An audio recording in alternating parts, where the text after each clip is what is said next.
What if the greatest reason Christian parents are losing their children to the world is not because the world became too attractive, but because home Christianity became too unreal? That is a painful question, but it may be one of the most necessary questions that we can ask, because many parents are looking at their children today and they're saying, well, why don't they love the church anymore? Why don't they read the Bible? Why don't they care about truth? Why are they chasing the world? And yeah, the world is loud. The world is seductive. The world is discipling our children through screens, music, entertainment, influencers, and friends. But here's the part that we must not miss. The world does not usually win our children in one dramatic moment. The world often wins them slowly, while Christian parents are present physically, but absent spiritually. While there is worship in the church, but little worship in the home. While there are rules without relationship, standards without tenderness, doctrine without devotion, and truth without visible love. And this is where it gets serious. A child can survive seeing weakness in a parent. A child can survive seeing mistakes. A child can even survive seeing tears and failure. But one thing deeply wounds the faith of a child.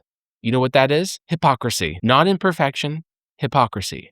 And there is a difference. An imperfect parent may say, well, I need Jesus too. A hypocritical parent says, well, do what I say, while refusing to let God change who they are. An imperfect parent repents.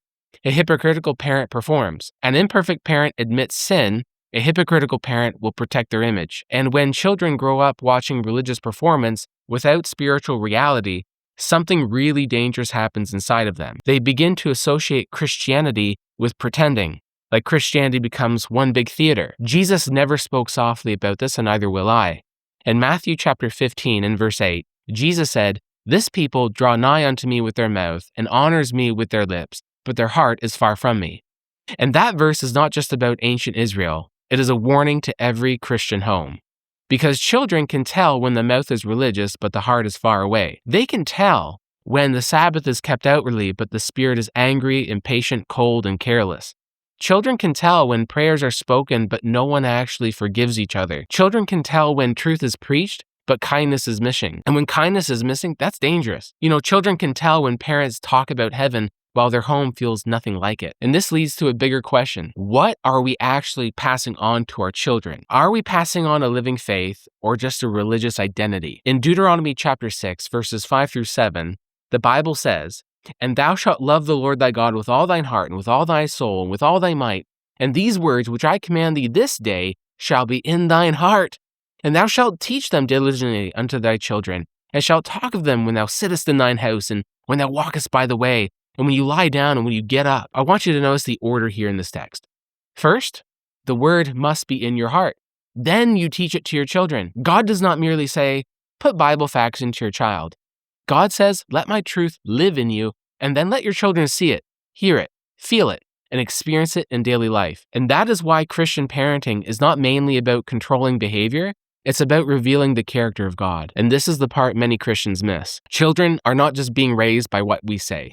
They're being discipled by what we love. If we say Jesus is first, but our children see entertainment first, money first, comfort first, sports first, career first, and social approval first, and control and power hunger first, well, then they learn the real family religion. If we say the Bible matters, but our children never see us hunger for the word, they learn that the Bible is a decoration. If we say prayer works, but then they never see us seek God in crisis, well, they learn that prayer is just a ceremony. And so what? If we say heaven is near, but we live as though this world is our home, they learn that prophecy is information, not preparation. And then we are shocked when they choose the world. Whoa! But they may simply be choosing what they watched us worship all along. And that is why Joshua's words, they still thunder through every Christian home. "And if it seem evil unto you to serve the Lord, choose you this day whom you will serve. But as for me and my house, we will serve the Lord." I want you to notice what Joshua did not say. "As for me and my house, we will look religious." He did not say, "As for me and my house, we will attend occasionally." He did not say, "As for me and my house, we will keep up appearances." He said, "We will serve the Lord." So what? Service is visible? Service costs something, and service changes the home. But here's the hope. God is not asking parents to become perfect actors. He's calling us to become honest disciples. Your children do not need fake perfection. They need real conversion. Your children need to see a father apologize. They need to see a mother pray through tears. They need to hear, "I was wrong." They need to see worship that is not rushed. They need to see a faith that survives Sabbath, Sunday, Monday, throughout the week, not just Sabbath morning. They need to see that Jesus is not an accessory to life, but the center of your life. Because the great controversy is not merely happening in governments, churches, or prophetic movements. The great controversy is happening at the dinner table. It's happening in family worship. It's happening in what we watch, what we laugh at, what we tolerate, what we excuse, and what we prioritize and what we ignore. Satan knows that if he can separate the hearts of parents from the hearts of children, he can wound the mission of God in the next generation. And that is why Malachi chapter 4, verses 5-6 tells us this. Behold, I will send you Elijah the prophet before the coming of the great and dreadful day of the Lord. And he shall turn the heart of the fathers to the children, and the heart of the children to their fathers, before the great day of the Lord. God does not merely call for public preaching. He calls for heart restoration in every family. End time preparation includes the home, so don't forget yours. And that means Christian parents must ask hard questions. Are we investing more in our children's appearance than their character? More in their grades than their godliness? More in their hobbies than their holiness? More in their future income than their eternal destiny? Education matters, so don't get me wrong about that. Moral development absolutely matters. Discipline matters. But the highest education is not merely training a child to succeed in Babylon. It is training a child to stand for God while living in Babylon. Daniel did not become faithful in Babylon by accident. Long before he stood before kings, something had been planted in him. Conviction had been planted. Self-control had been planted. Reverence had been planted. Courage had been planted, and you need to plant that through the Holy Spirit. And when Babylon offered him its food, its education, its honors, and its future, what does Daniel chapter 1 verse 8 say? But Daniel purposed in his heart that he would not defile himself. And that kind of purpose does not usually appear out of nowhere. It is formed by grace, truth, training, example, and personal surrender. So parents, do not merely ask, well, how can I keep my child away from the world? Ask a better question. How can I help my child see that Jesus is better than the world? Because if Christianity is presented only as restriction, children will eventually look for freedom somewhere else. But when they see Christ as beautiful, merciful, powerful, truthful, and near, obedience becomes more than duty. It becomes love, responding to love. Capital L on that love. Jesus said in John 14:15, if you love me, keep my commandments. So commandment keeping without love becomes cold legalism. Love without obedience becomes empty sentiment. But in Christ, love and obedience meet. And this is why the three angels' messages matter in the home. Revelation 14 verse 12 says, here is the patience of the saints. Here are they that keep the commandments of God and the faith of Jesus. So the last generation, it's not described as people who just, know prophecy charts. They keep the commandments of God and have the faith of Jesus. And that faith must be seen in the home. Children need to see patience. They need to see mercy. They need to see truth. They need to see self-denial. They need to see repentance. They need to see joy in obedience. And they need to see that holiness is not misery, but freedom from slavery to sin. And parents, let me speak with love here to you. Hypocrisy does not go to heaven. Jesus said in Matthew chapter 7, verse 21, not everyone that says unto me, Lord, Lord, shall enter into the kingdom of heaven, but he that does the will of my Father which is in heaven. And that is not given to crush us right now. It's given to wake us up. This is a wake-up call. So do not be fake with God. Do not be fake with your children. Do not be fake with yourself. And if your home is spiritually dry, you better admit it. And if your tempter has wounded your children, repent. And if you have neglected worship, rebuild the altar. If you have cared more about church image than Christ-like character, you need to bring that to Jesus today. And if you have used religion to control instead of disciple, you need to ask God for a new heart right now. So you pause this video, you can do that right now, or even after. The gospel is not that good parents save their children. The gospel is that Jesus saves sinners, restores homes, forgives failure, and gives power to walk in the newness of life.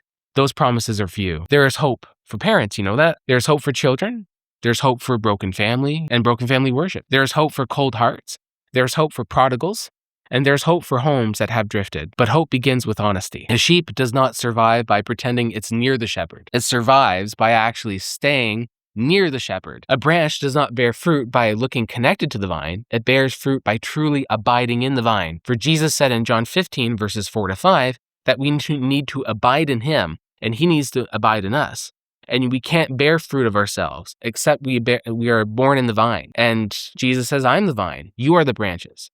And he that abides in me and I in him The same brings forth much fruit, for without me, you can do nothing. Notice that? Without him, parents cannot produce spiritual fruit in their children. But with him, a home can change. So begin today. Have worship even if it is simple. Pray with your children even if your voice trembles. Open the Bible even if you feel unworthy. Apologize if you need to. Put away what is poisoning the atmosphere. And invest in your children's education. Yeah, but not only academic education. Invest in their conscience, who they are, their habits, their mission, their love for truth, their ability to stand alone with God. We need to teach them. And we need to teach them why we believe what we believe. And do not only tell them this is what we do, show them from Scripture. Let them ask questions. Don't panic when they struggle.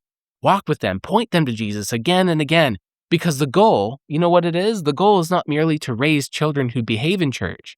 The goal is to raise young people who know God for themselves. And you know what? One day, when the world pressures them, when Babylon calls them, when compromise looks easier, and when truth costs something, our prayer is that they will not merely remember family rules, they will remember a real faith, just like Daniel. They will remember a real Jesus. And they will remember parents who were not perfect, but were surrendered to God. And they will remember a home where truth was not just spoken, but actually lived. So my Christian parent today, do not lose heart, but do not stay asleep in your sin. God is calling the hearts of fathers and mothers back to their children. He is calling the heart of children back to their parents. He is calling homes back to the altar. He is calling families back to Scripture. He is calling his people out of fake religion and into a really living faith. And the same Jesus who said, "Let the children come unto me," is still able to save the next generation, did you know? If this message spoke to your heart today, subscribe to Chain of Truth Ministries. Share this with another Christian parent and comment below, "Lord, make our home real." Because our children do not need a performance. They need Jesus.